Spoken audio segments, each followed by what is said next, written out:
We lead with agility and the ability to deal with any situation. Thankfully, women are very well placed to deal with that. So let's try again, shall we? So we are here today under a title that speaks directly to our moment, weathering change.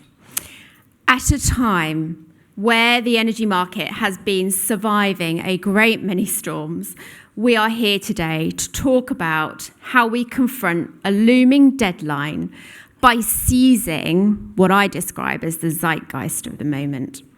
We have just 5 years to anchor gender diversity in the UK energy sector. This isn't about long-term aspiration anymore. It's a short-term mission, critical challenge for us all. And over the course of today, we will outline the ambition, focus, and commitment needed to reach our ultimate goal, at least 40% of leadership roles held by women by 2030. So, a few housekeeping bits before I get on to the main gist of the day. So we are not expecting a fire alarm today. Apparently it's quite a unique one if you hear it. So when it goes off, it will sound in 2 phases. On the second alarm, please evacuate using the nearest and safest exit. Go to the assembly point in Forum Magnum Square opposite this venue entrance.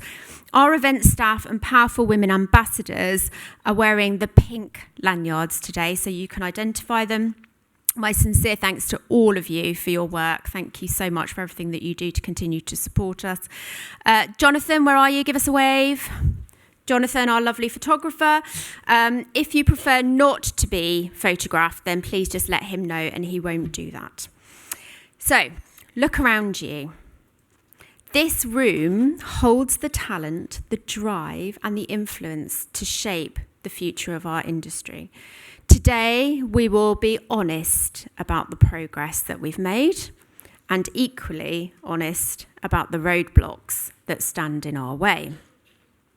We are here to shift from ambition to actionable accountability. And you're all here, I would suggest, because you believe in that mission. And you're change makers, ready and willing to learn and support and share. Please get involved, participate in the discussions, share questions and comments. Help us to amplify the message on social. So we've got all the details on the screen, whether it's pictures, an inspiring quote, a summary of the day. Please post during and after the event, tag powerful women, use the conference hashtag shown on the slides. All of this will be recorded and shared as well, so you can get involved and engage and share the content after the event. Fantastic. Right, so before we dive into my reflections to kick off the day, I'd like to take a pause just to express thanks to our sponsors. Although I think our surprise guests already did that, so maybe I don't need to. But it does give us a moment to bring together organisations that beautifully align to the ambition that we have, and they are true partners who stand shoulder to shoulder with us. So thank you very much to our strategic partner SGN for your sustained commitment and leading important conversations. Thank you for believing in our mission.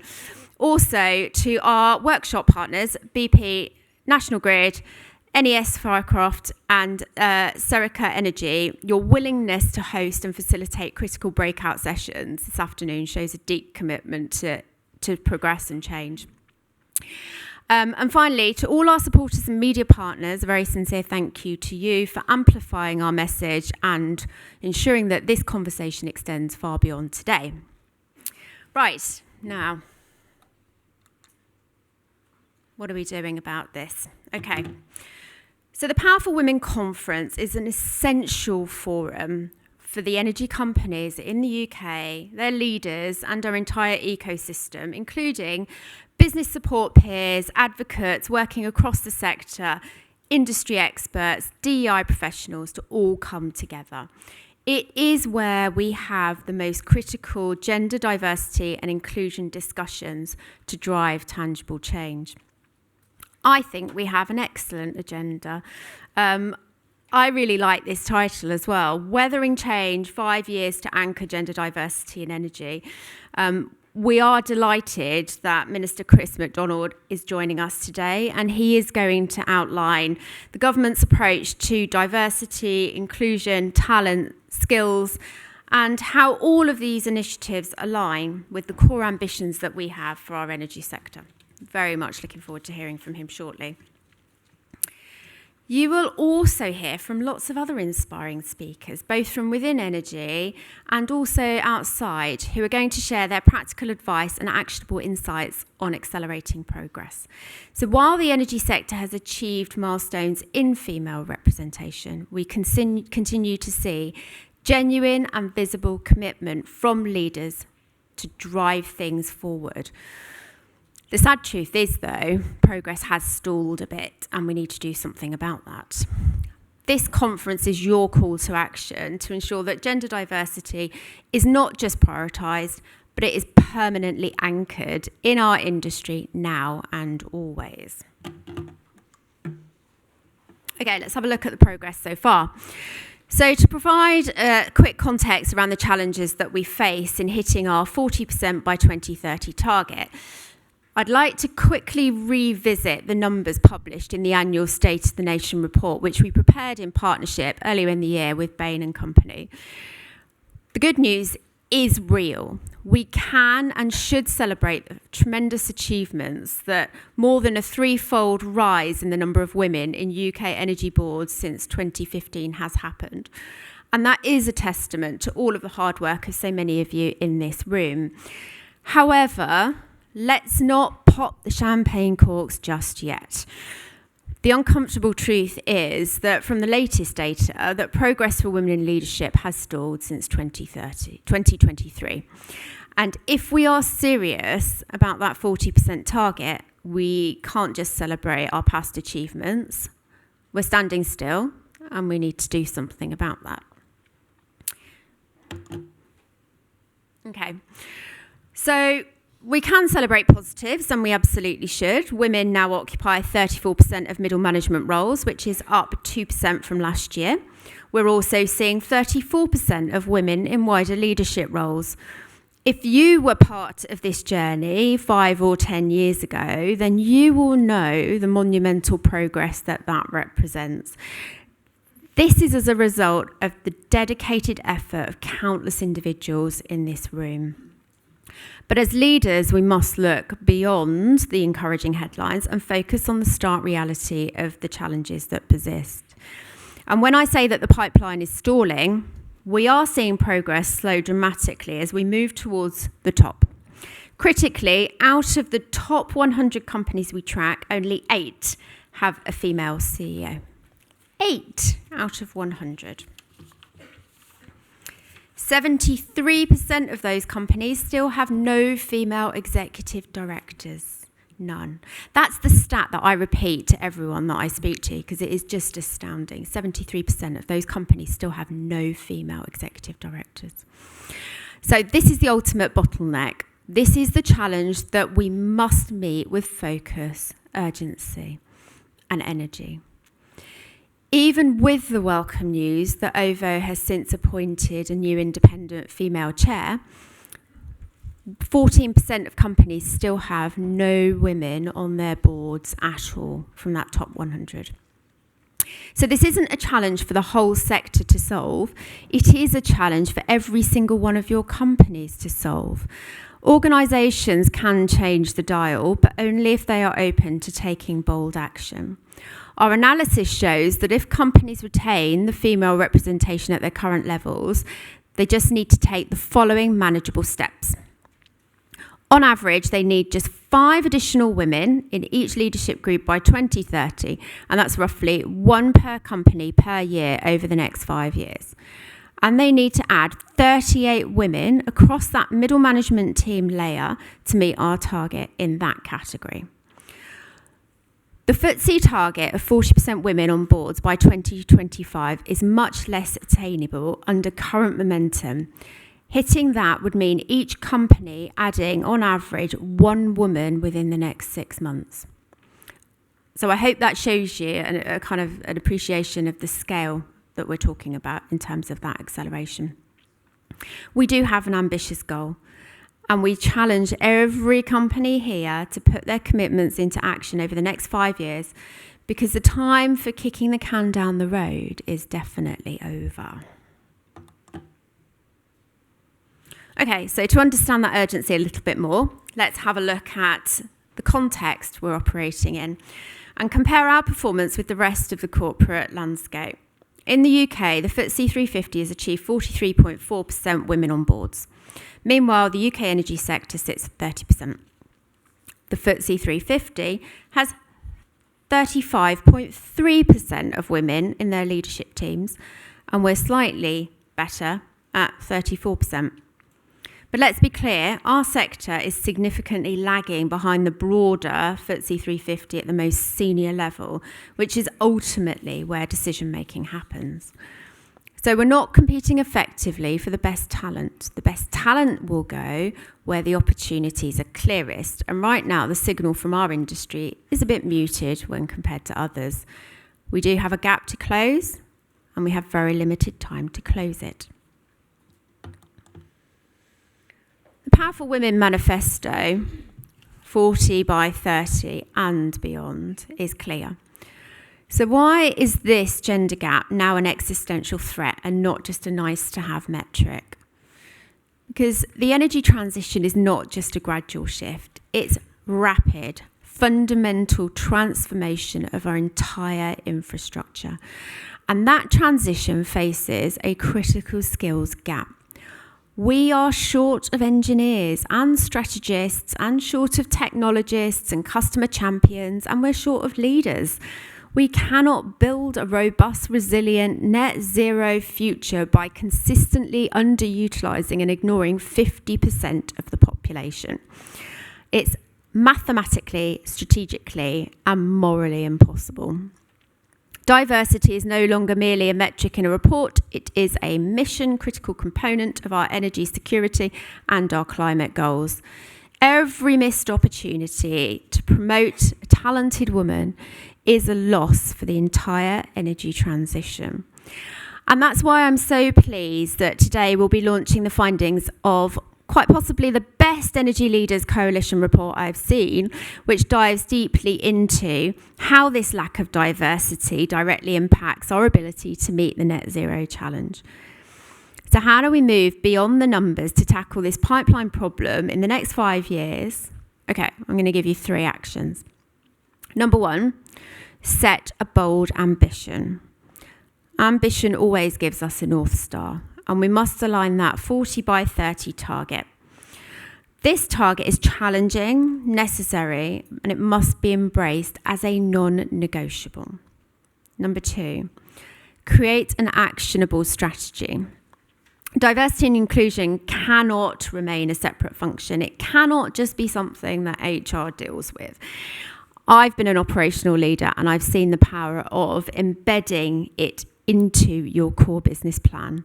It needs a budget, it needs executive leadership and ownership, and it needs to be treated with the same commercial seriousness as capital investment or quarterly earnings. Finally, number 3, critical enablers. So we need good data, we need to use it, we need transparency over feedback loops, and we need to ensure that we hold ourselves and each other accountable. Progress doesn't happen by accident, it happens through intentional and measurable action. We need to track not just the hires, but the key retention metrics like promotion and mentorship and the sponsorship opportunities being created at every level of the organisation. This is very exciting. So I'm delighted to announce that our new refreshed Powerful Women website has launched today. And I encourage all of you throughout the day at some point to visit it. It is amazing. So huge thanks to the team for their efforts in pulling this together and getting it live.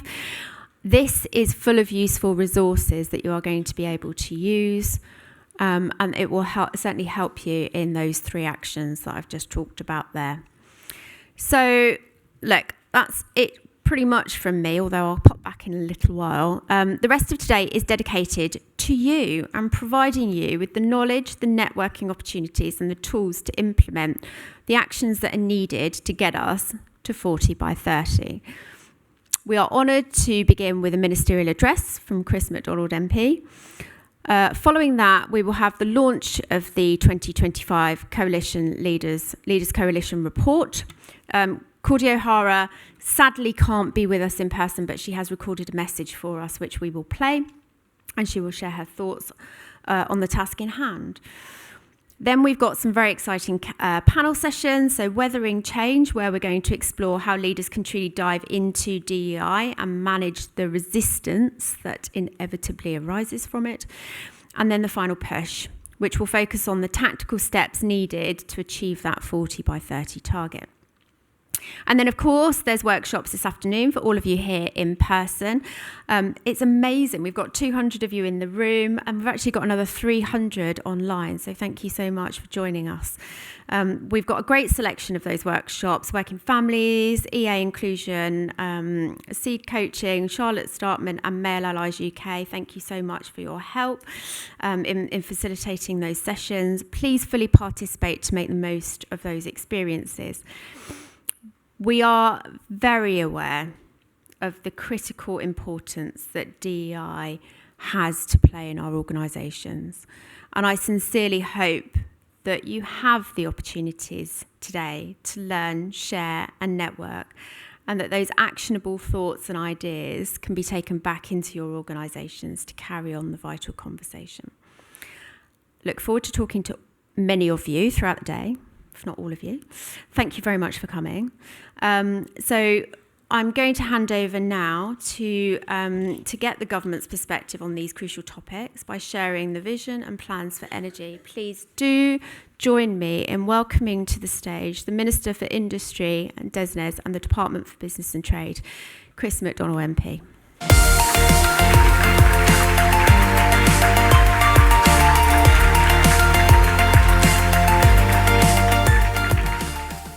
Good morning, everyone.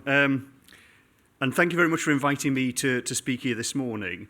I was particularly keen to come to this event because you'll be aware we've had a bit of a reshuffle in government.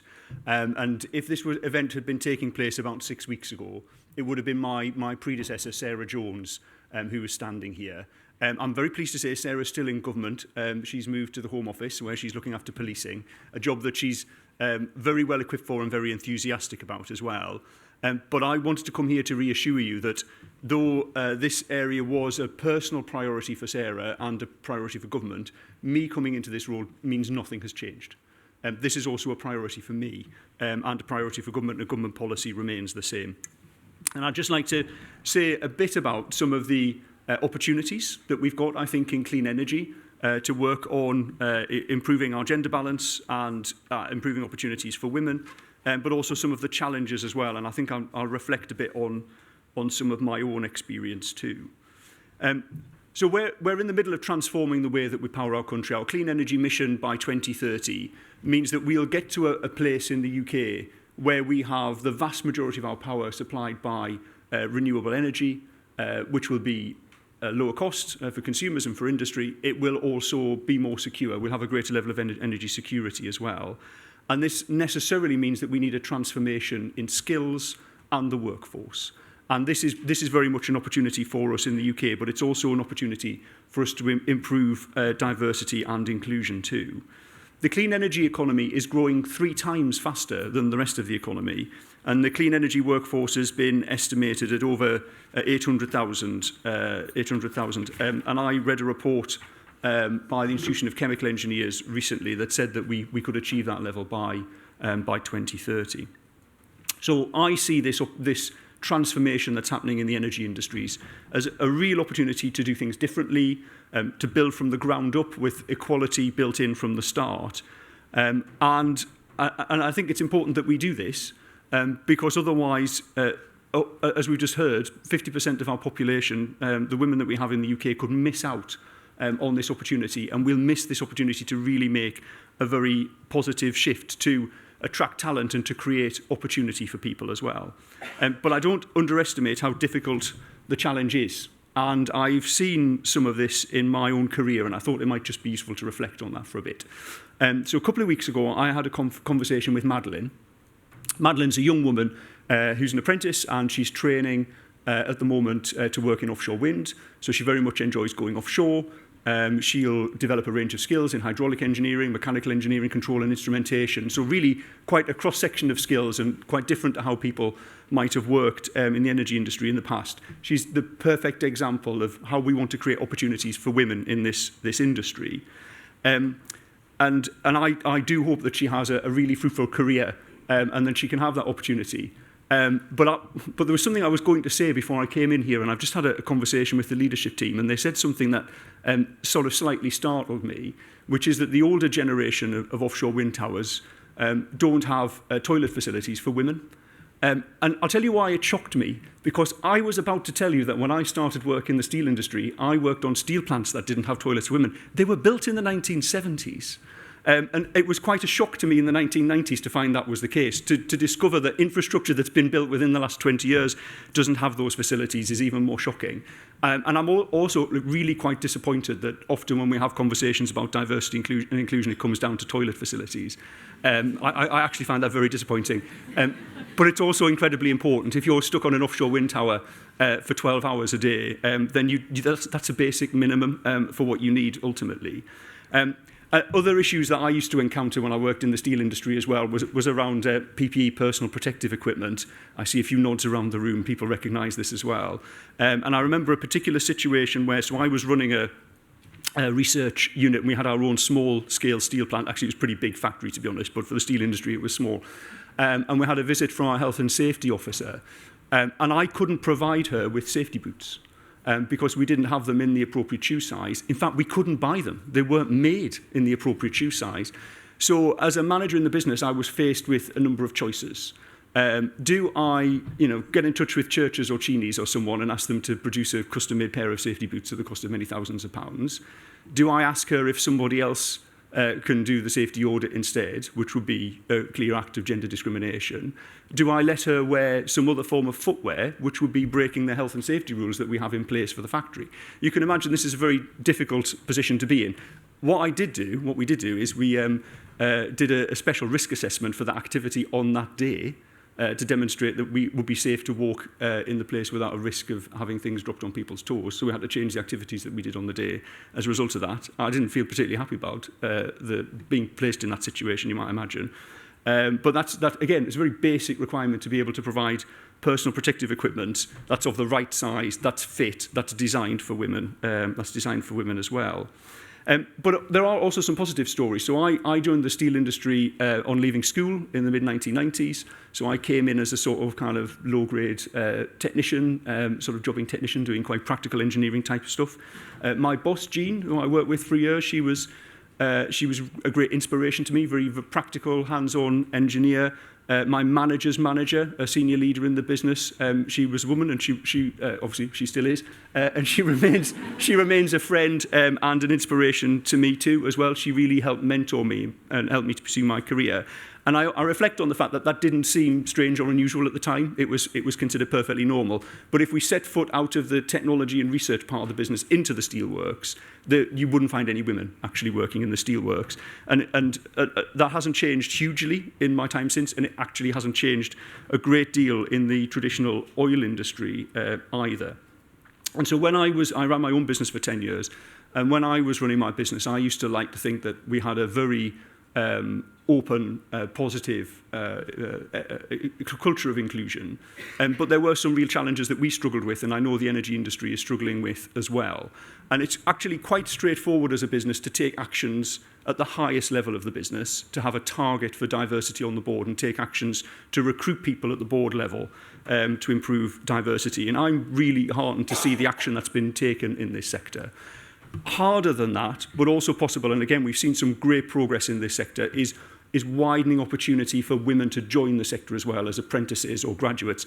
And I say it's hard because that isn't simply a about the sort of advertisements and the marketing and so on as well. It's about getting into primary schools and secondary schools and inspiring young women to want to take jobs in this area. It takes a long time to do that, and real dedication. And again, I've seen some real progress on that in this sector, just as I did in my own business. But the bit that we struggle with in my business, and I know the industry struggling with as well, is the part in the middle. So the support to women throughout the whole of their career. And in the meeting I've just had, I referred to it as a kind of binomial distribution of gendered balance, essentially, where there's this sort of dip in the middle, where women are not progressing into middle management roles. And we know this is a big source of the gender pay gap as well. And a lot of this is about how we support families, and not just the processes we put in place, but the cultures that we have as well.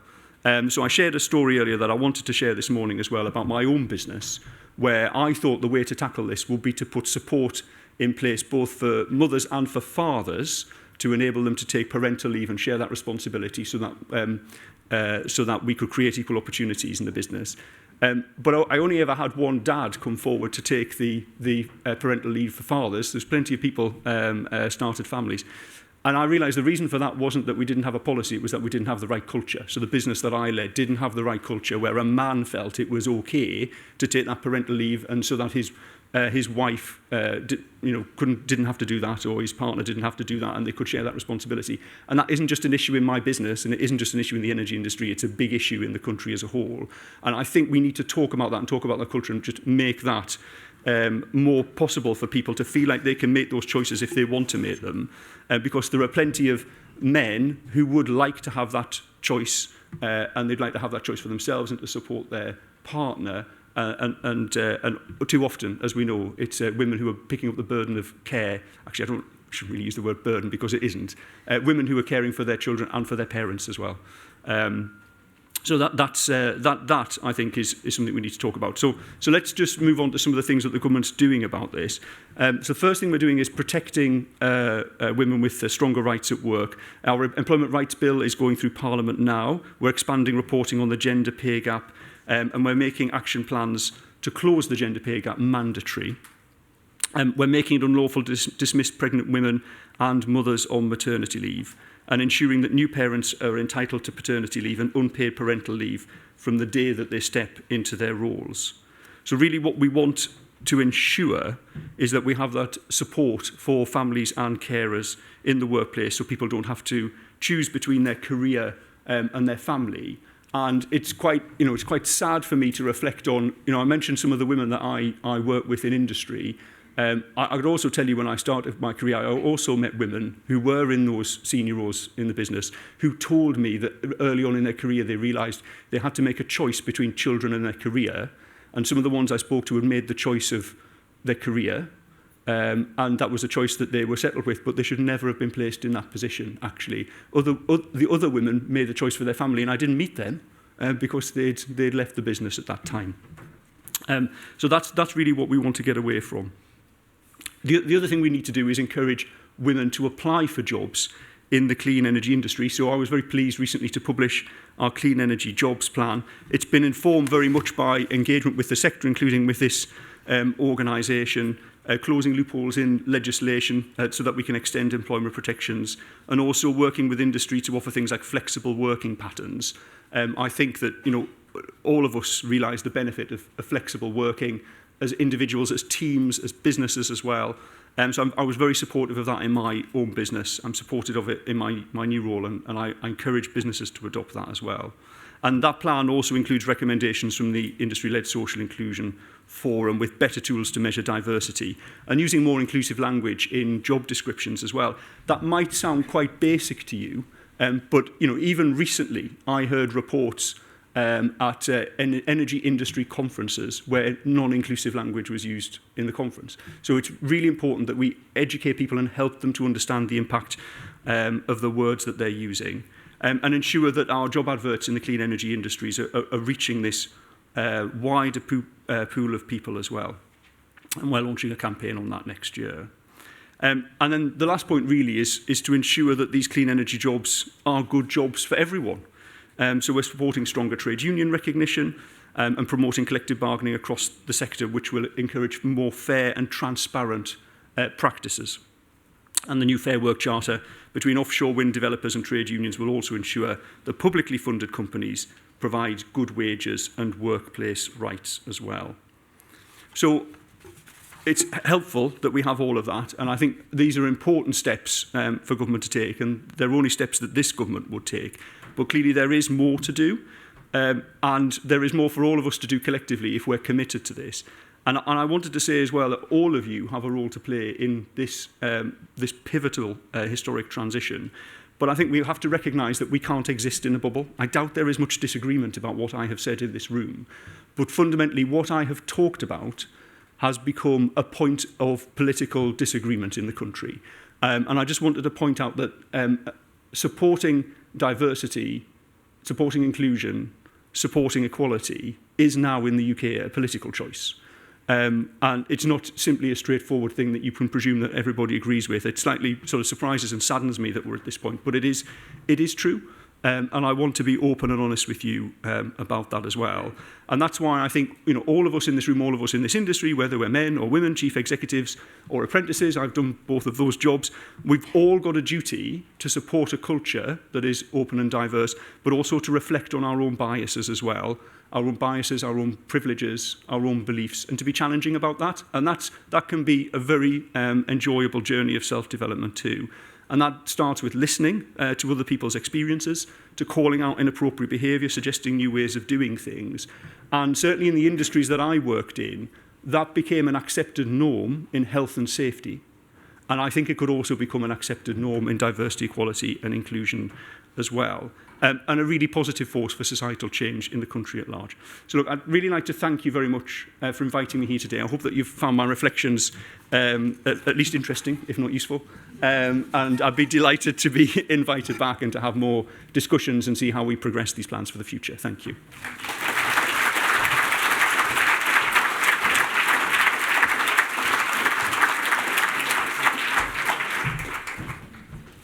Minister, thank you. That was great, wasn't it? And actually really interesting to hear about some of those the developments on policy, but also your personal stories. I'm also delighted to hear you talking about ladies' toilets, because that's normally my job, and to hear someone else talking about it is delightful. So I mentioned that Cordy's not able to join us today, and she has recorded a video for us. So thrilled to be able to play that for you next. And then I'll invite Mia Paolucci, who is the incoming chair of the Coalition for 2026, to share a few words of reflection. So the video is going to talk to you about the work that the Coalition has done this year and the launch of the 2025 report. So can we play the video, please? Good morning, everyone. It's a pleasure to join you, even if only by video, for this year's Powerful Women Annual Conference. I'm Cordy O'Hara, Chair of the Powerful Women Leaders Coalition and President of National Grid Electricity Distribution. I want to thank Monica and the team for bringing us together and for their ongoing commitment to driving real change in our sector. The Leaders Coalition is a unique collaboration. Since 2018, we've brought together senior leaders from across the UK energy sector, including the CEOs of our regulators. Between us, we represent nearly 2/3 of the industry's workforce. This year, we've welcomed Equinor and Great British Energy to the Coalition, strengthening our collective voice. We meet regularly to challenge and learn from each other, creating a safe space amongst peers. It's this spirit of collaboration that gives us the power to drive change, not just within our organisations, but across the sector. Throughout 2025, the Powerful Women Leaders Coalition has demonstrated the strength of collective action. We've pushed ourselves to be more visible, publicly standing together as role models, being cohesive on issues that matter, amplifying awareness moments, such as International Women's Day, International Women in Engineering Day, and National Inclusion Week. But this is about more than visibility. It is not just marking moments in the calendar. The Coalition is driving transformation, shaping culture and mobilising leaders, showing what real change looks like in action. This year's report showcases the actions we're most proud of collectively and as individual companies. Our work is far from done, but I'm confident that together we can continue to push forward. I hope you'll enjoy reading the full report of work this year, which can be found on the Powerful Women website. And please do read it and share it with your colleagues. To close, I want to thank the Coalition for their work in this past year. It has been a real privilege to be chair. I offer the warmest welcome to our incoming chair, Maya Paolucci, Engie UK CEO, who will take the baton for 2026. I know she will do a fantastic job. But for now, I hope you enjoy the rest of the conference, and I look forward to learning from the fantastic speakers we have lined up for you today.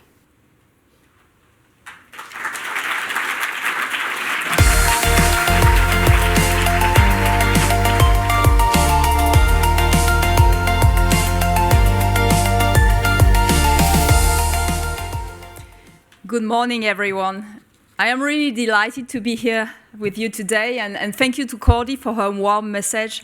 She has been an outstanding chair for all the leaders in this coalition, so I have very big shoes to fill. I'm conscious of that. I want to give you a brief overview of the report that we invite you to download and read in your own time. Let me start by thanking Amberson Marketing, who has done an outstanding job in supporting the publication of this report. So they worked really hard with Powerful Women to make it possible. This year's report is moving away from previous versions. It's more a thought leadership piece, highlighting the actions that some of our members have taken to create inclusive and diverse workplaces. And we hope that these actions will inspire you as well. So the energy transition, we can put many numbers around that. And we know it's a technological challenge, innovation, economic challenge, affordability. All those words are true when we define the energy transition. But fundamentally, the energy transition will be led by people. So it's a workforce and a people challenge for sure. The skills, the creativity, and the leadership of the people will define the energy transition. The challenge we face today will be really for every company to attract the talents of tomorrow and to make that environment fruitful to bring that innovation.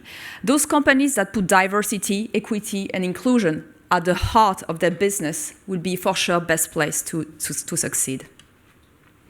So let me dive into the report.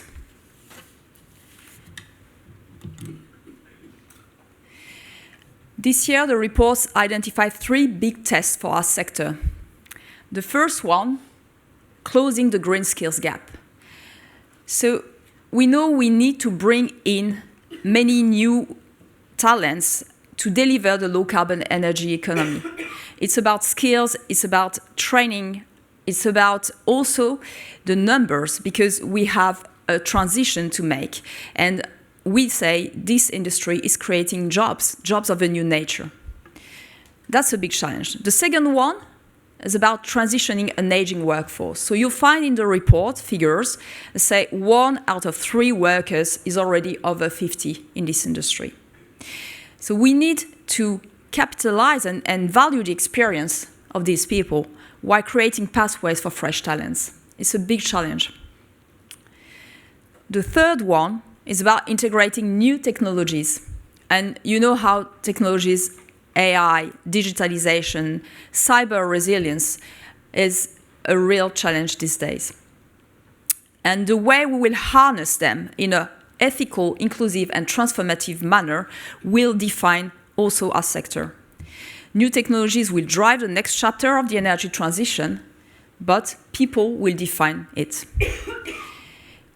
The sector will require massive investments in digital, and it will transform the way we manage the grid, the way we do engineering, plants operation, energy trading, customers interaction. All these areas will be affected. So we need here the right skills with the people that have the right culture.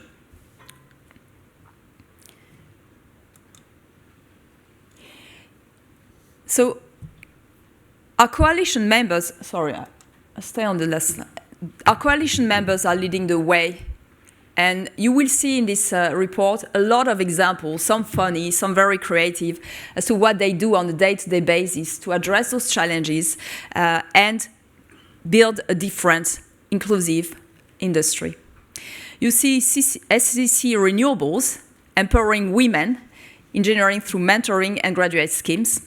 Equinor putting EDI at the heart of career progress. EDF, which has a nucleus wind mentoring program and also a very interesting STEM returners program to support return after a career break. National Grid's mutual mentoring that is bridging between the generations. RWE has developed an AI-powered inclusion guide, making inclusion practical, and they have a Women in Trading program to improve gender diversity in trading. ENGIE has an ambitious reach to the schools to promote STEM and curiosity at a very early age in a funny manner that would speak to children. Subsea 7 is embedding technology literacy into everyday learning. So you find all those examples, and they are meant to inspire you. There are practical examples we can all learn from, and I encourage everyone to see what can work in their organization, how you can adopt and adapt this. And of course, and I think the minister brilliantly spoke about it, we face challenges from making male-dominated roles and even facilities attractive and supportive for women, to bringing the disengaged into the conversation. And this at a time when anti-DEI sentiment is unfortunately growing in some quarters. So the way we will respond to that is crucial. So by sharing successes and learning from each other, we can accelerate the change.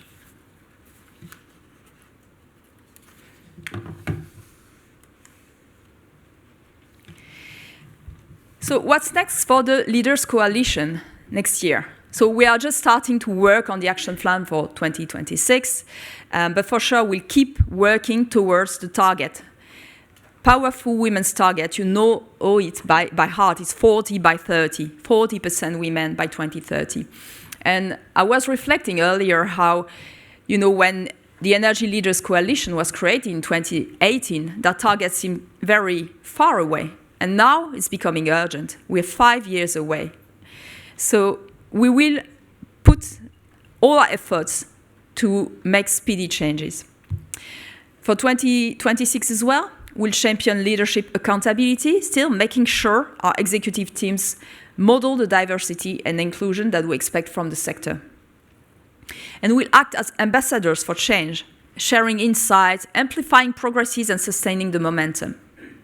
And finally, we'll support appropriate government initiatives to make sure that our voice is amplified and supported by the right policies. By leading with purpose and conviction, the UK energy industry can show what change looks like when it's powered by every voice. And the Leaders Coalition will continue to be a collective voice for progress. So I'm really looking forward to chairing the coalition in 2026, and I'm committed to drive progress and enable better representation across our sector, ensuring that we have an inclusive energy future. Thank you very much.